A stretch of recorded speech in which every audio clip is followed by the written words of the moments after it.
Hey everyone, glad to have you here again. Let me throw a question at you.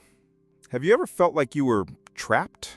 Like no matter which way you turn, every option seems blocked. Maybe it's money, maybe it's relationships, maybe it's even your own thoughts. And in that moment, it feels like there's no exit, no solution, no hope. But here's the thing, life is not a locked room. There's always a window, a crack, a door you didn't notice before. Sometimes the way out isn't obvious, sometimes it's not comfortable, and sometimes it doesn't look the way you wanted it to. But it's there, always. Today I want to take you through a simple but powerful idea. There is always a way out. No matter how complicated, overwhelming, or dark a situation seems. I'll share a story, break down why our brains convince us we're stuck, and show you how to spot the exits when they don't look like exits at all. And if you stay until the end, I'll give you a line that could stick in your head the next time you feel cornered. So, let's dive in. There's a story I once came across that has stayed with me for years. A man stood on the edge of a bridge, ready to jump.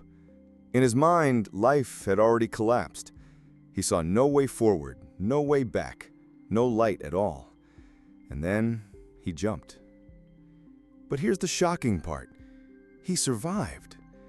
And when people later asked what went through his head as he was falling, his answer was brutally honest. He said, "The second my feet left the bridge, I realized that every single problem in my life was solvable, except for this one, except for the fact that I had just jumped." Think about that for a second.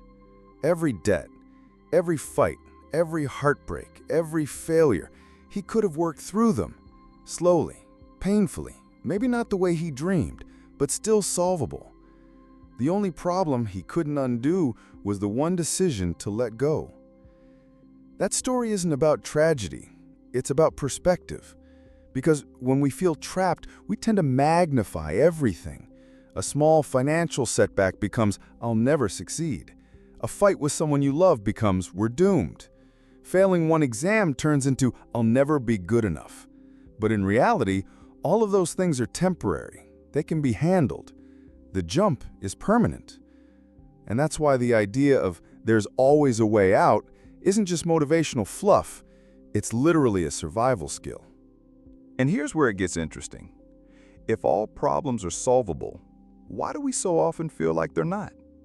Why do we freeze, scrolling endlessly on our phones, or sink into despair as if the walls are closing in? The truth is, our brain is a drama queen. It's wired for survival, not happiness. When you face a setback, your mind doesn't whisper, "Relax, you can handle this." No. It screams, "Emergency, catastrophe, DEFCON 1." By the way, DEFCON 1 is the US military term for maximum alert. Basically, the missiles are already in the air. Good luck. That's your brain reacting to an unpaid bill or an awkward text. See how ridiculous that is? Our brain takes minor setbacks and dresses them up in apocalyptic costumes. And once you believe that inner voice, you stop seeing possibilities. You stop moving. You convince yourself there is no way out, when in reality, there are 10 doors right in front of you. This is why people procrastinate. This is why we get stuck in toxic jobs, toxic relationships, or even toxic habits, because our brain prefers the comfort of panic and inaction rather than the discomfort of small, steady effort. But here's the twist. Once you recognize this mental trick, you can break it. So let's test this idea in the real world. Because it's easy to talk about there's always a way out in theory, but what does it look like when life actually smacks you in the face? Take money, for example. You get hit with an unexpected bill, your bank account is crying, and your brain yells, "It's over! You'll never recover! Time to start living under a bridge." But let's slow down. Is that true? Of course not. People pick up side gigs, they cut back expenses, they borrow and repay, they learn new skills. There are dozens of exits from that tunnel. But when panic takes over, you don't even see the sign that says, "Exit, right this way." Or think about relationships. A breakup feels like the end of the world.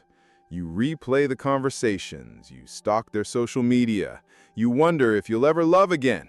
Your brain tells you, "Congratulations, you're going to be lonely forever." And yet, time passes, healing happens, people meet new partners, often even better suited ones. The no way out turns into a fresh start. And studies? Oh boy. Anyone who's crammed for exams knows this one. You look at a mountain of notes and think, "There's no way I'll pass this." But what happens when you actually break it into chunks? Flashcards, summaries, practice questions. Step by step, you climb that mountain. The way out was there all along. You just had to stop staring at the size of the mountain and start moving your feet. So whether it's money, love, or exams, the lesson repeats itself. Our brain exaggerates the dead end. Reality? There's always another road forward. Now, after looking at these examples, money, love, studies, you start to notice a pattern. The problem is not that there's no way out. The problem is that we ask the wrong question. We panic and ask, "Is there even a way out?" When the better question would be, "Which way out do I want to take?" This shift in mindset changes everything. Think about it. One question keeps you frozen in fear, the other moves you into action. One keeps you staring at the locked door, the other makes you notice the open window right next to it. Of course, every exit comes with a price tag. Some paths are slower, some require sacrifice, some force you to leave your comfort zone. But here's the truth. Almost nothing in life is a dead end. Instead, it's a crossroads. And when you start seeing problems as crossroads, you stop feeling like a victim of life and start feeling like a driver on the road. Sure, sometimes you take the long route, sometimes you hit traffic, but you're still moving. The funny thing is, when you switch to this way of thinking, even failure looks less scary. Because failure isn't a wall, it's just a wrong turn. You can always make a U-turn. And that brings me to my own life. I'm not saying all this just to sound wise or motivational. I've lived it. When I first started my channel, I constantly asked myself the wrong question. Can I even make this work? That question froze me every single time. I'd sit there staring at the screen, scrolling on my phone, pretending to research, but really just avoiding the fear of failure. But eventually, I shifted. Instead of asking if it was possible, I started asking, which way do I want to try first? Do I start by writing a script? Do I practice editing? Do I just upload something raw? Suddenly, the problem wasn't about whether there was a way out of my doubts. The problem became, which door do I want to open today? And let me tell you, that mindset saved me. Because creating content is not glamorous, it's routine. Writing scripts, recording audio, editing for hours, it's repetitive and sometimes boring. But every small action stacked up. Every video was another step down one of those exits. The amazing part? Once I embraced the idea that there are always multiple exits, I stopped panicking about making the perfect choice. Instead, I just made a choice.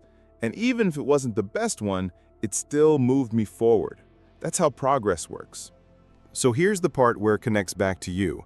You don't need to be a content creator for this mindset to change your life. Maybe you're struggling with your studies. Maybe you feel stuck in a dead-end job. Maybe your relationship feels like it's going nowhere. The instinct is to scream inside your head, "I'm trapped. There's no way out." But here's the truth. You are never trapped. You just might not like the exits you see right now. Some doors are uncomfortable. Some involve sacrifice. Some require you to admit you were wrong. But they are exits nonetheless.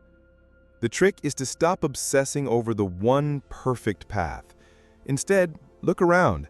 Ask yourself, which small step can I take today that moves me out of this corner?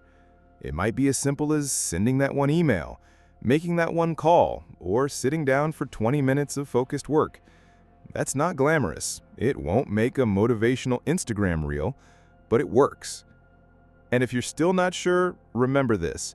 The worst decision isn't choosing the wrong exit. The worst decision is standing still while the alarm bell is blaring. At the end of the day, life is less about finding the perfect way out and more about having the courage to take any way forward. The French writer André Gide once said, "One doesn't discover new lands without consenting to lose sight of the shore for a very long time." That's the essence of it. You don't need all the answers.